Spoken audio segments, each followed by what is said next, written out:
भाई ने तो लगातार 2 घंटे 3। मेरा नाम मरियम है। मेरी उम्र 17 साल है। मेरी फैमिली में टोटल 4 अफराद रहते थे। हम दोनों बहन भाई और उम्मी अबू। हमारी रहाइश लाहौर की थी।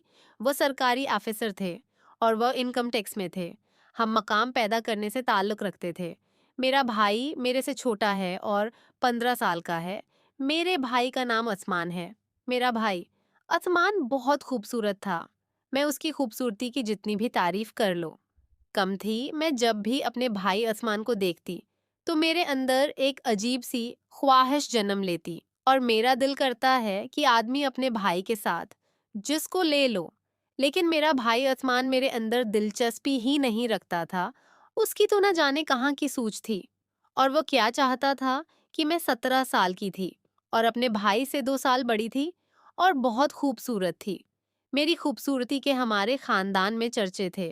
अब मेरी बेबसी का ये आलम था कि मैं हर वक्त अपने भाई उस्मान के आसपास ही रहती थी और वो और कोई तरीका सोच रही थी कि शायद मेरे भाई मेरे साथ सेट हो जाए और मैं अपने भाई उस्मान के साथ जिसको ले लो कि मैं उसकी खूबसूरती पर बहुत मुतासिर थी।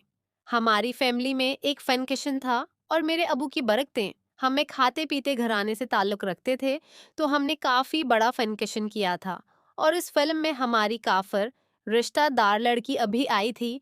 वो लड़कियां मेरे भाई असमान को देखकर मुझे बातें करती थी कि तुम्हारा भाई कितना क्यूट है और एंड है, अगर इस तरह के हमारा भाई होता तो हम उसके साथ ज़रूर मज़ा ले लेती। तुम कैसी बहन हो, तुम अपने भाई के पास ही नहीं जाती और लफ्ट ही नहीं करवाती हो। तो मैंने अपनी सारी सहेलियों को बोला था कि ऐसा कुछ भी नहीं है।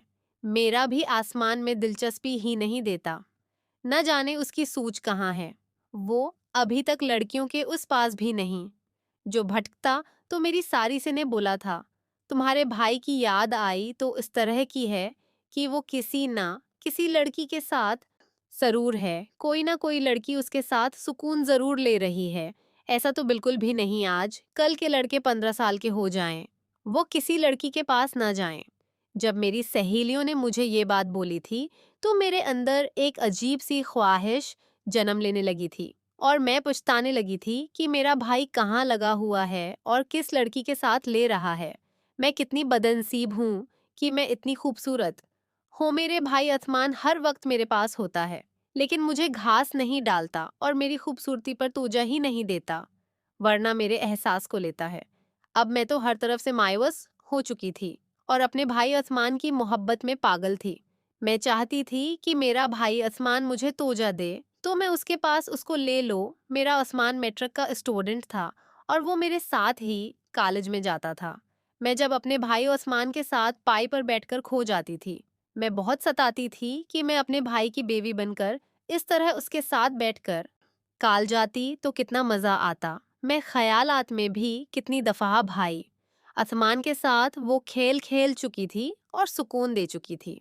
लेकिन हकीकत में ऐसा कुछ भी न था। अभी तक मेरी ख्वाहिश अधूरी अधूरी थी और मैं आसमान मेरे अंदर इंटरेस्ट ही नहीं लेता था। अब मुझे अफसोस था और मैं किसी तरह की तलाश में थी कि किसी तरह अपने भाई को उस काम के लिए राज़ी करूं। मैं कोई तरकीब ढूंढ ही रही थी लेकिन मेरा भाई भी अब कुछ ना कुछ सपोर्ट देने लगा था और वो अब हर वक्त मेरे कमरे में ही मौजूद रहता था कि मैं अपनी